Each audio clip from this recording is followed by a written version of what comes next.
Welcome to Epochal Growth. I'm your host, Sarah Caminiti, and I'm so happy that you're here. This is episode 16 of Epochal Growth, and today our guest is Hilary Dudek, the head of customer experience at Gamma. Discover practical strategies for creating a balanced work-life environment and learn how effective boundaries can lead to a more productive and positive team culture. You'll learn tips and tricks to prioritize your well-being, ditch that scarcity mindset, how to define clear roles in collaborative teams, and how to own your worth and set professional boundaries. This is an episode you will not want to miss. Stay tuned as we uncover these actionable tips that will help you and your organization thrive. Let's get started.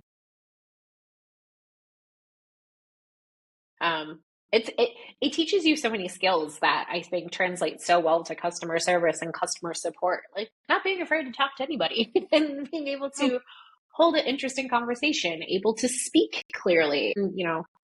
My diction has gotten very lazy over the years, but in theory have great diction. All sorts of things like that. I think it's such a good skill set to have, even if you never do anything with it professionally. I agree completely. And I also think that the ability to play a role also is something that, at least for me, like it's shown itself in ways that I don't realize until I'm like reflecting on it later. But you're allowed to, you know how to approach things like, okay, you've got an angry customer. All right, well, let's just meet them where they are and shift into that and kind of just make it less of a personal experience, like personal to it's impacting you as a human being, and more of, all right, now I need to kind of to play this role of this de-escalator, and it doesn't have anything to do with me, and be able to shift tone and context from person to person that you're talking to.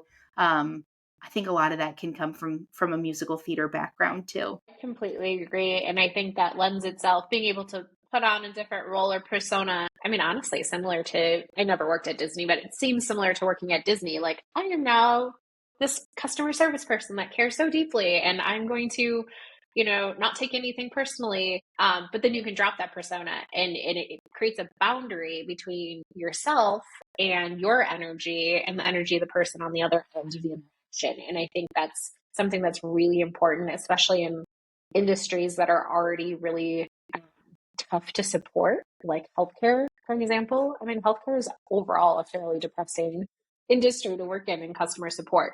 So if you can create that persona and use that as your protection and your shield, I think it's a really great thing. I love that. I love that you brought that up, because it is creating that boundary is one of those things. It's a skill that you have to learn, and you have to have been burned probably a few times in order to understand like where your limits are and what actually happens when you give yourself so fully to the customer, and truly it does not change the outcome for the customer experience if your heart and your soul and like all of your emotions are tied to the success of this person. You can still deliver that like incredible experience and save yourself and your energy in the process. And that comes with time, and it's an easy way to burn out and not like this industry anymore if you don't find that space. But also as a leader, it's such a cool thing to teach others how to do and make it feel safe to like acknowledge that, yeah, this sucks. But this doesn't have anything to do with you. And so let's figure out tools that you can bring into this to like, make it so that you don't feel so like depleted after these conversations. Exactly. I 100% agree. You shouldn't close your laptop or leave your office if you're working in office at the end of the day and like bring those stories home with you, or that other person's, I guess, mess or baggage or energy, whatever. You should have a barrier between that, because otherwise it's going to impact you. It's going to impact your family and friends and whoever you're interacting with after that. And that's not fair to anyone. And like you said, it's not productive. It'd be one thing if it was productive, if you were, I don't know, a surgeon thinking over this person's problem and then you come up with a solution. That's probably a more productive use of your time, although I would argue they still need boundaries somewhere, maybe just in a different way.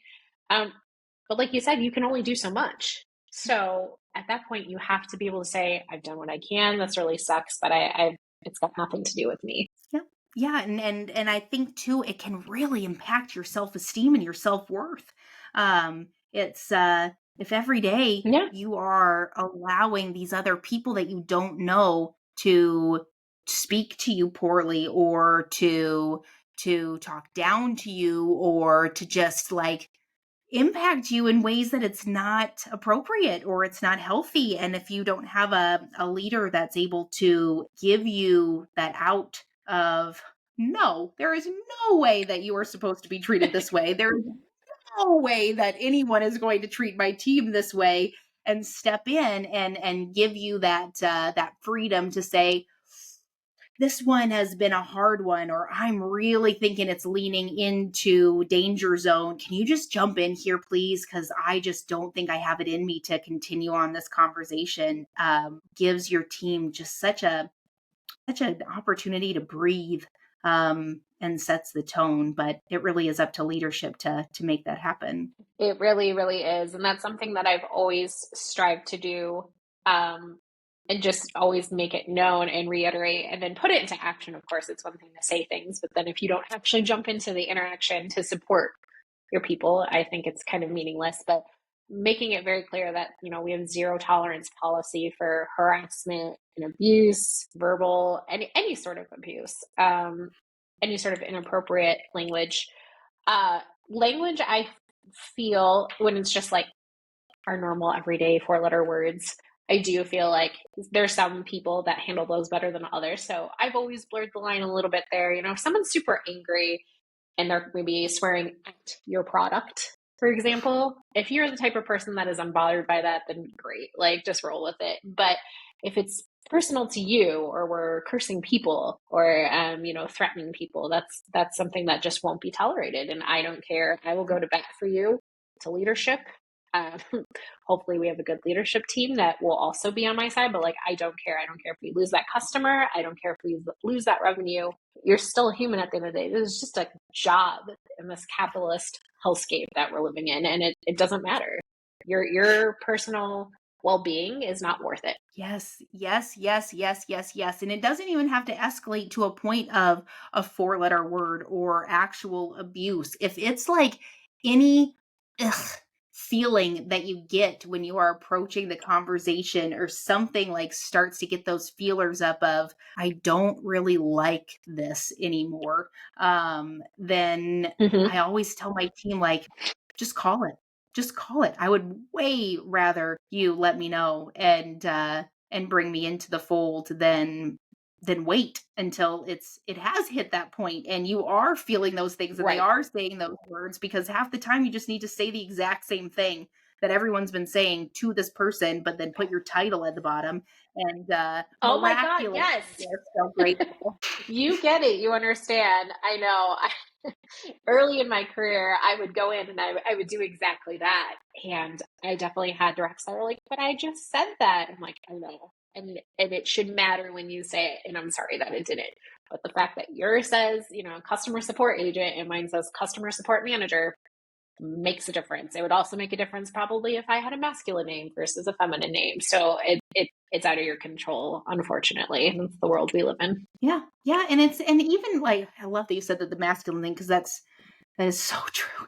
I feel like I dream of someone did like an experiment where they started a job, and they had there was a misspelling or something with their name, within the system, and it became a masculine presenting name, and so they just kind of rolled with it, and then they ended up switching back to who they actually are, and the difference in conversation and quality of conversation was nuts, which isn't surprising, but it's still depressing. Yes.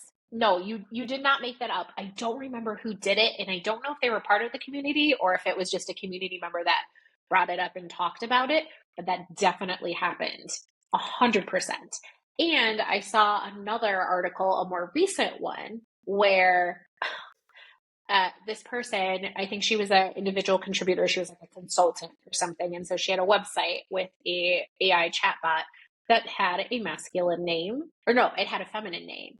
And all the men were hitting on it. It was just a scheduling bot. That's all it did. And like the amount of men that would hit on it or ask it out was staggering. And they had never interacted with it before. And it was a whole article. I'll have to find it and send it to you. But that was fascinating to me and also really gross. Wow. Wow. Wow. Wow. Wow. Wow. What is that? Like, what a world we live in. What a world we live in. I mean, I've got a lot of thoughts about that, but dang, like bold moves. Bold Right? moves. It's a bold strategy, Cotton. Yeah. Um, Gosh, yeah, people are fascinating, but that's what drew me to support. And that's what I've always like said in pretty much any job interview I've ever had, starting from when I was really young to even now. Like, why do you want to do this? People are fascinating. They're absolutely fascinating. They frustrate me. Sometimes I hate them all. Sometimes I love them all, but they never cease to amaze. I'll tell you that. They keep it interesting. Humans are interesting. Yes. Yep. They are, and they are a puzzle. And every single person is a very different puzzle. And when you are able to work in support, you have the chance to test out different puzzle pieces and experiment and be surprised. And I don't know. It's such a different place. It's a special place. And that's why I think the people that are in the It is. community are as special as they are, because we all are here for a reason, and others outside of our circle would not be as successful or tolerate this space the way that we thrive in it. I completely agree. It definitely takes, and it took me a long time to understand that not that I'm specifically like special, but like in general, that customer support, customer service people are unique and are gifted in that way. For a long time, I was just like, well, yeah, you just answer the phone and you do these things, or well, yeah, you're going to approach it this way, or yeah, you're going to, it was just, of course you do that. And then I would work. I'm thinking back specifically to like my days in hospitality when I was actually in person, so I could like actually see how other people were working at the front desk of a hotel. And it was mind blowing to me that, like, truly, like, some people are not cut out for it.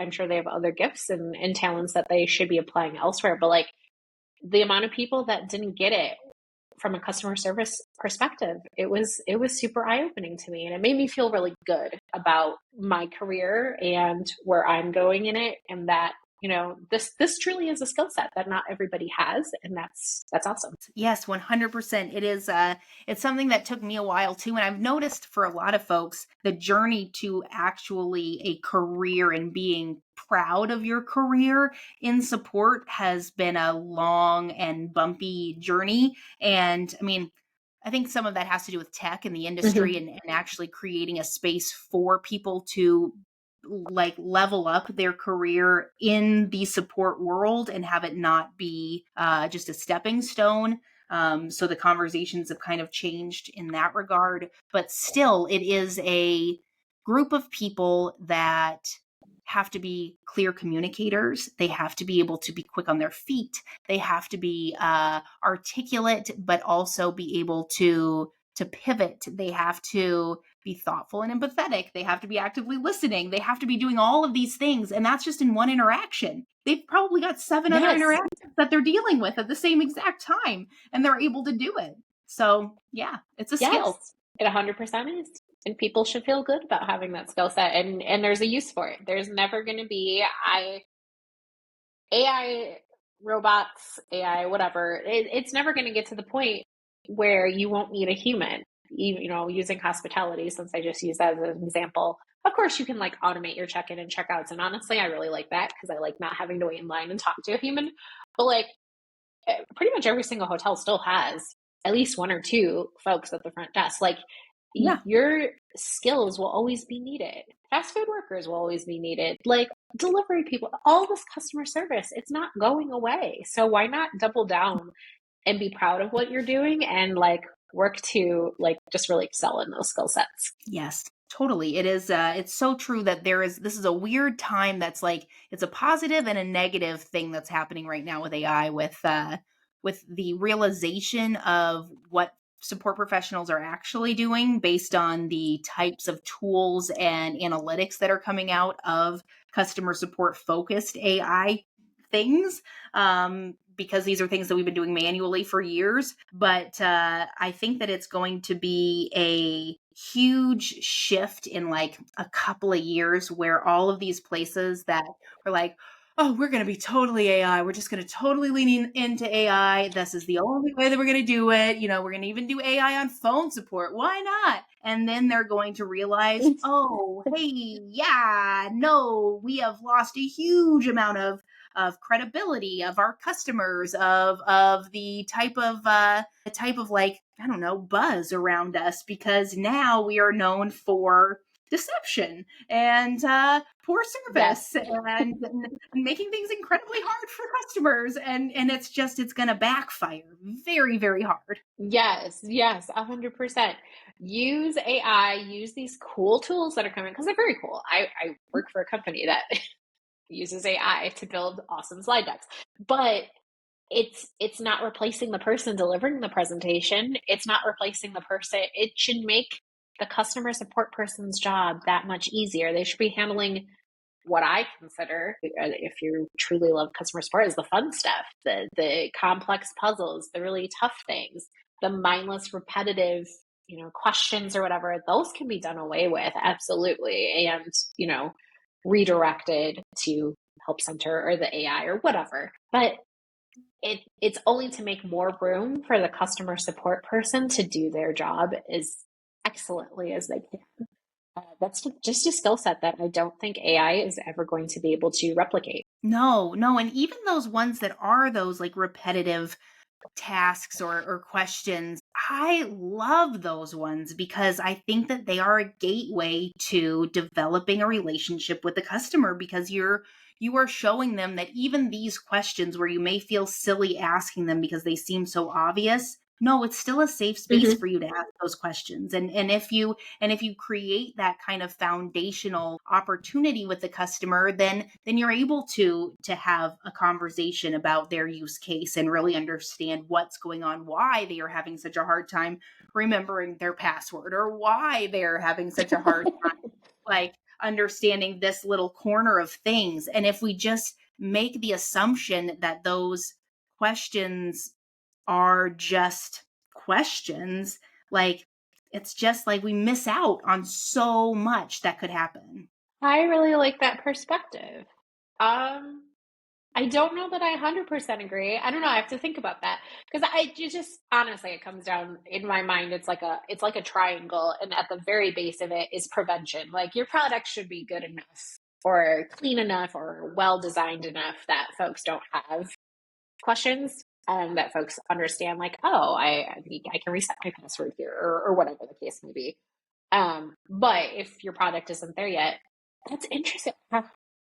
Would you say that even if you were getting like 500 password reset questions a day? Well, when I say that, I mean that because I'm a very data focused person. Like, I'm a very analytical Okay. support professional. And like, when I am looking at things for those repetitive questions, like where you're just sending out an article for the knowledge base, that is Mhm. that starts to start the conversation of, well, why didn't they know to look at this on their own? What is it that they're missing from the documentation? Why isn't the forgot password thing as obvious? And so it starts the webs of those things. Yes. And I do always worry that you would miss out on those sorts of analytics if you were just sending everybody over to a bot or to the help center, because people are still getting information, they're still needing information, but you're not able to extract it as easily. But what I really mean is I think that there is too much of a negative like vibe to simple questions coming into support, and those are going to Uh, always happen. And you are responsible for analyzing them and finding out why they're doing it, but also those are still valuable questions that are coming from your customer, and they are still open for conversation and opportunities to create a foundation. Okay, your clarification makes a lot of sense to me, and I agree with you. I agree with that it, I like being able to see the data from, my bot, for example. I actually don't have a bot right now for support, but see the data, and then say, okay, they've asked this question 500 times. Why are they asking this? And then taking steps to figure that out and reduce it. And maybe that is removing the bot so I can actually talk to these people and understand why, or maybe it's doing something else. But I agree that like there is this sort of not taboo, but like these easy questions shouldn't be asked. Well, Yeah. but they are asking them, so like let's figure out why. I agree with that 100%. Yeah. Yeah. No, and I think that if you're getting 500 questions about something in a day, the bigger question is, what the heck are you doing to create a product that is having 500 questions about the same exact thing? Like, was this a slow ramp to Yes. 500, or has this always been 500? Like, we need to have a conversation, Yes. because that is intense for no reason. Yes. Prevention begins in the product. So that's where you're going back to your product team. Why is this button here? Or why isn't there a button here? Or whatever the case may be. Yes, 100%. Yes. We don't need to go out of our way to make things hard for the customer or make them ask those silly questions or those simple questions. But no, what I really like about my current role is that there's a huge emphasis on listening to the customer. And so not Awesome. only myself, but a lot of the design team especially hops on calls with like our power users all the time. And I really, really love that. First of all, before me and the engineering and design teams were doing support themselves. So they're very empathetic to what that looks like and empathetic to their customers, but they're taking the time to listen even now and say, okay, like, why are you using it this way? How? Oh, this is a use case we've never thought of. That's actually really cool. We could build this thing to support this use case. So listening makes a world of difference. I love that. I'm so glad that you're in a space, like, especially because you had mentioned in when we were going over who you are before the podcast, that you have previously been in a very different space for support, in a larger space from where you are now. And Mm-hmm. that's great that you're able to enter into a company that has already set a tone with their customers of value, of listening, of impact, of community and transparency, which happens when you have those developers and engineers and product folks coming into the conversation. And so I'd love to know, like, how you have approached this with them and included the other teams in the conversation as you've been navigating entering into this different space. Yeah, something that we did that I think is really cool is that we implemented a tool called Canny.io. It's a feedback tool. And so it's very simply placed inside of our product menu. So like if you're going to contact support, you can also see the option to provide feedback. And that board is monitored by primarily design. Engineering gets in there too, but primarily like the co-founders, myself, and design. And we respond to nearly every single person that leaves a comment. I'm sure this will become unscalable at some point. But right now, like my designer, Nick, is in there all the time, like, oh my gosh, tell me about this. Why are you asking if you can embed this way? Like, what are you doing? Tell me about this. Let's hop on a call. Here's my Calendly. Like, and I can see how he's interacting too, which, since design and engineering were doing support before I came on, it was actually it helped me ramp up faster to see how they were interacting. But also just I'm seeing, okay, and then I can go follow up with Nick. Hey, I saw you talk to David. What did David have to say? And sometimes I end up talking to them too. And so it's a really cohesive flow of information. We also have Slack channels that we post in very regularly. And it's all very early stage startup. I mean, there's 16 of us. So there's no like set protocol, nothing's in stone, but we take our feedback and we put it in the beta feedback channel and we all talk about it. there's just a lot of discussions happening all the time that are very organic. And our product is very creative. It's a platform that you can use to make presentations or a website or an ebook.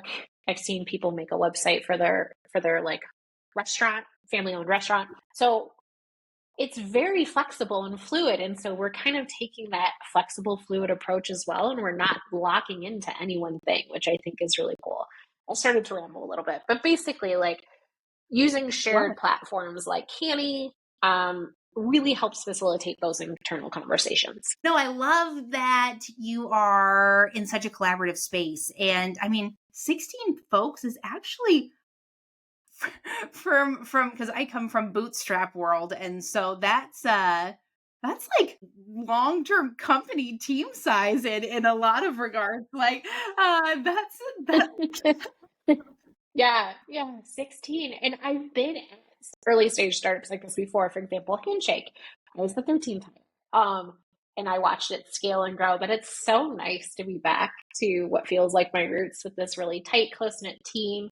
I mean, they've never had any attrition. Like, the entire team is completely intact, which I love. And they just get stuff done. But it's not a hustle mentality. We're doing stuff constantly. We're constantly talking to people. We're constantly iterating, but it's not like a overwork yourself, don't have work-life balance type of hustle. And I really appreciate that. Oh, that's so good, because there is such a difference, especially at least like I've seen since I started building teams and then reflecting on the teams that I've been in my career, and that kind of a mentality. Like, the work that you produce when you are in that crazy hustle intense space is not of the same caliber as the work that you produce when you actually are allowed to be thoughtful with your time and purposeful and like thorough, and you just, there's so many opportunities for dropping the ball or forgetting something or just like skipping over it because you're so stressed about the timeline, and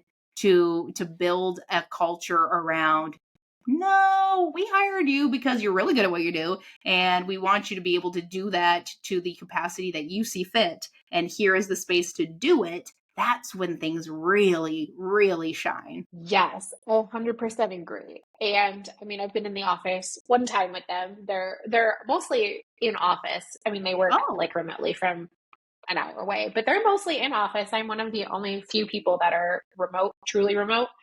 But just seeing them work together as well is so cool because, yeah, it's just this open floor plan and folks are typically quiet and focused. But like, if an ad hoc conversation needs to come up, it comes up and then we just go back to our work. But it's not a forced thing, or there's no forced, like, not that stand-ups are a bad thing, but there's no like forced stand-ups or forced meetings for the sake of having meetings and checking boxes. It's really, all right, use your time wisely. And the output from what I can see so far has been, like you said, far more quality because they have the time and the space to actually do their work really, really well and base it on actual feedback from customers or from support. So that's just, I hope we never lose it. It's lovely. That's awesome. Are you starting to like create the policies and the procedures and all of like the actual like locked in stuff right now, or is that something that you're going to hold off on until you start building out a team? So I do have a really small team. They're outsourced. It's a BPO. They came on at the same time as me. And so I manage them. I'm starting to build those out, but it's pretty minimal at this point. Like, our product also isn't, I mean, it is complex, but like you don't need a ton of policies yet at this point. It's more like, okay, when do we refund? When do we not? You know, things like that. We're working on an abuse and moderation policy because we should have at least a bare bones basic one at this point. But yeah, so starting to document those things, but it's not a pressing need at this point because we're not throwing bodies onto the team just to bodies. You know, we just raised our Series A, which is super exciting. We just announced it yesterday, but we're not going to just, thank you. I did it myself, not at all. But we're not going to just start throwing bodies at things. So, yeah. I mean, you have to do that. Yeah. You have to do that with support. You have to be aware of the volume, understand the customer, Yes. and how to give them what they need, but also don't set the tone of, yeah, we're always going to get back to you in like 5 minutes because we're always here. We never are away. Because that also is, when you start to think about it, like from their perspective of like, no, we want you to have your weekend too. We want you to take the time with your family too. Like, we are here when it is appropriate for us to be here, but we are not here when it is not time for us to be here, and you should not be here either. Yes, exactly. We do have a really large non-US customer base. So we have a lot of folks in China. We have a lot of folks in Korea. We have Germany starting to kind of be a big booming one, Brazil. So I am going to have somebody start working on the weekends, but I hired him specifically for weekends. And so, he gets his 2 days off during the week. And yeah, outside of those hours, still, like, we're not 24/7 support. We just have, all the days covered. Yeah, outside of that, no, you're not getting a response. Like, look at our help center. We have tons of really cool tutorials on YouTube, and I plan on making more. Like, check out our resources. We'll get back to you, because everyone deserves that work-life balance. And honestly, like, why are you making a slide at like 12 a.m. your time? Go to bed. And why is it so important for you to get an answer to your question about the slide at 12 a.m. your time? Like, let's just breathe and wait. We'll take care. Yes. That would be cool. If customer support could influence the way the world works, I don't know. That's a pretty lofty goal, but could imbue everybody with a sense of work-life balance and pushing back a little bit. Are these slides really that important? Are they really due on this time frame, or can we take another, 6 hours or whatever? That would be cool. Support could do that. I think support does do that. I think in its own way, it starts like, you have to be cognizant of the values of the company when you are interacting with support.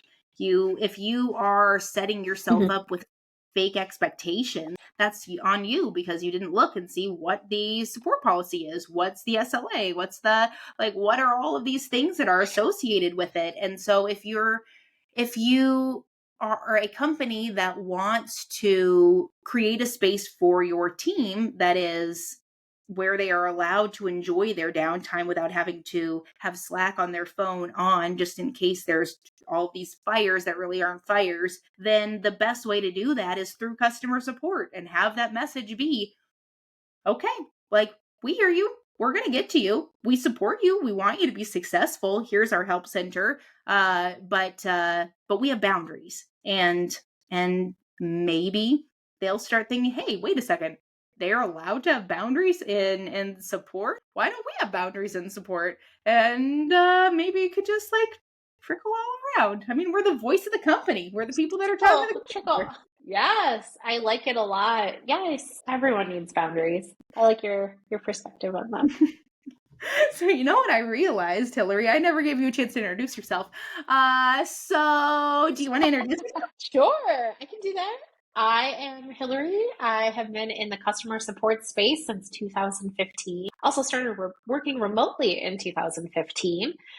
Started as an agent and worked my way up to director level. And currently I am the head of community and support at Gamma, which is an awesome platform for creating presentations and websites. So awesome. I love that you started in remote from the very beginning for this sort of for your career, and have been building it ever since. That's fantastic. Congratulations. Thank you. Yeah, it was definitely before it was cool to do it. What was cool is it came about through a connection from my hospitality days, through my hotel days. I worked at the front desk for a while as a front desk supervisor for 5 years. Well, I wasn't a supervisor the whole time, but I worked for 5 years at a boutique hotel in Michigan. And with the Townsend Hotel, if you are familiar in Birmingham, it's Metro Detroit, so you might not be. Okay. Totally fine. But cool shout out. I mean, I'm sure maybe someone will be. Yeah. It's a sweet little hotel. One of the valleys there went on to found Handshake, and I stayed connected to him, and that is how I started an agent at his job, at his company. No. Oh my gosh. If that doesn't tell you how important it is to like treat the people that you surround yourself with like kindness and empathy, and build those connections, and not in any sort of transactional way, but just like just be there, be present with other people and ask questions. Like, who knows what could come out of it?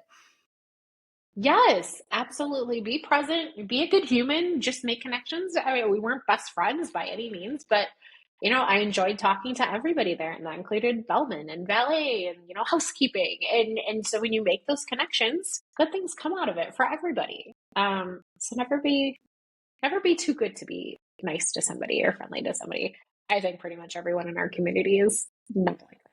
Oh, but No, I think that is like a core value of every single person that I've come across in support, where they really do just want to take the time to help. They really do want to take the time to support people, and it's the ones like you, Hilary, that are moving up in the ranks of spaces and showing the teams that you lead and the companies that you enter that this is a way to be successful, and this does hold value, and this is important. That will hopefully share that it's possible with the folks that are going to be leaders after. exactly. You're doing the same thing. We're all doing it in our little parts of the world, and I love it. We'll have an awesome network of just wholesome, healthy places to work for our agents and for our teams, but also just for the customers. And like you said, if you can even influence just a couple customers to think, maybe I could have boundaries, or maybe my company or my team could have boundaries, you're doing good in the world. And that's awesome. I think so. Yeah. I mean, why not? Why not try?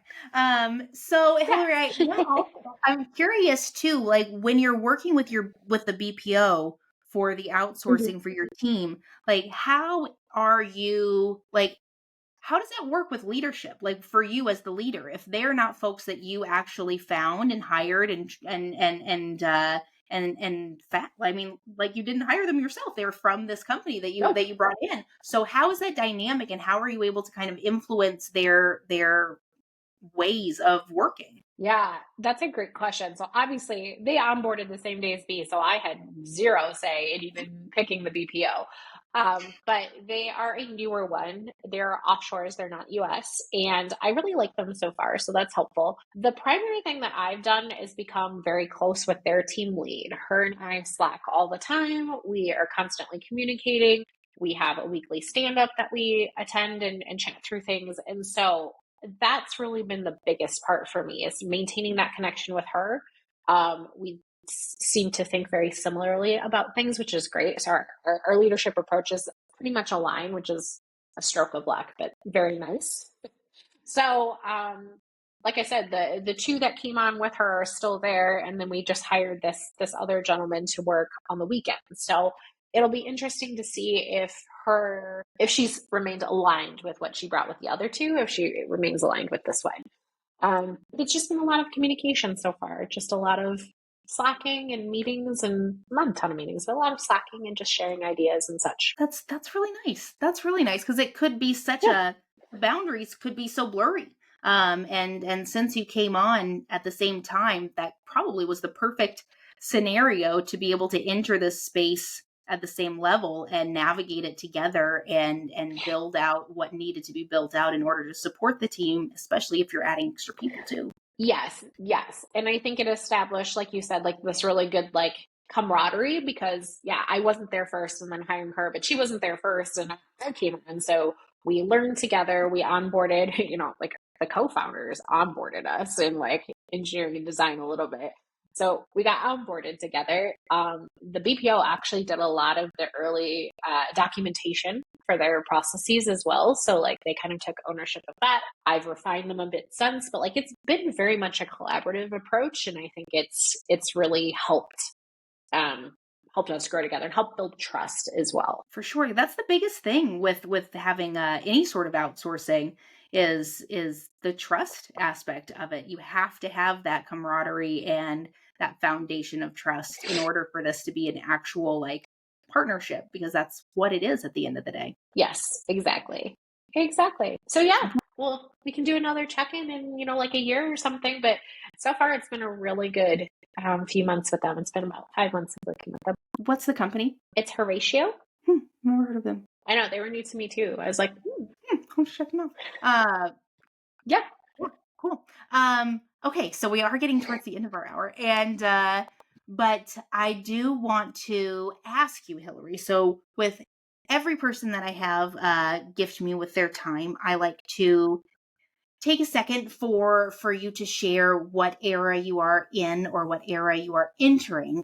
Hilary, what is your era? I think my era is like, I was trying to find one word that would describe it. I think I'm going to use flow.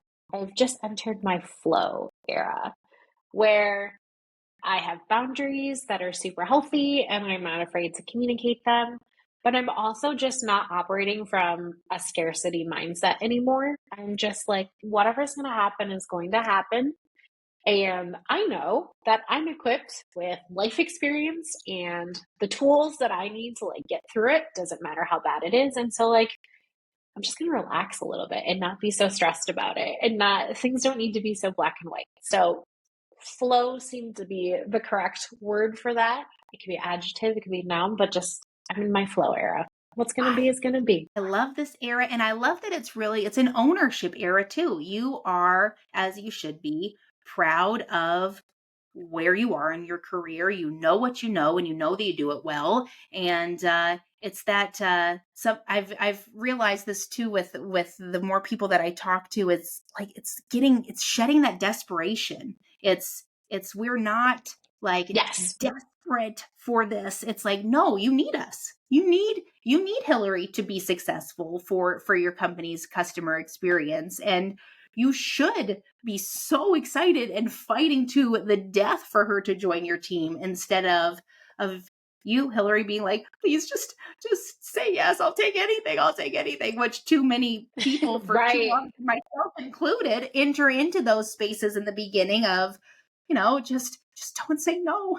No, you've earned it. You've earned Right. it 100%. Exactly. So have you. Absolutely. And there's a difference between making a grounded cognitive decision to be, I don't know, we can assume like you're laid off. Okay, I am going to take this gap job. It is what it is. This is what it's going to do. Here's the time frame. There's nothing wrong with that. But making a cognitive decision, not a stressed out, desperate decision. I mean, it's very true. The easiest way to like find your next job is to already have a job, because you're not operating from that desperation mindset. So just clearing that out of the way. You might have to do things you don't want to do. Bad things may still happen to me or may still happen to you, but like we can control how we react to it. Yep. And we are still worthy of awesome things because we have worked hard and deserve them. That's it. Exactly. End of story. Yep. Period. Awesome. What a perfect way to end this. Hilary, thank you so much for your time. Yes, thank you so much for having me. This has been wonderful. I enjoyed actually getting to talk to you face to face for once. Thank you, Hilary, and thank you, listeners, for tuning into this episode of Epochal Growth. I hope Hilary's insights on setting boundaries has given you some practical tools and a fresh perspective to manage your personal and professional life more effectively. Remember, setting boundaries isn't about saying no. It's about creating the space you need to thrive and protect what matters most to you. If you found value in today's conversation, please subscribe to the podcast, please leave a review, and share it with your network. For more episodes and updates, you can find us wherever you listen to your podcasts. You can also find us on YouTube, where there'll be additional clips and highlights from each of the episodes. Thank you again for listening, and until next time, let's keep setting those boundaries and growing boldly. I'm Sarah Caminiti. This is Epochal Growth. I hope you have a great day.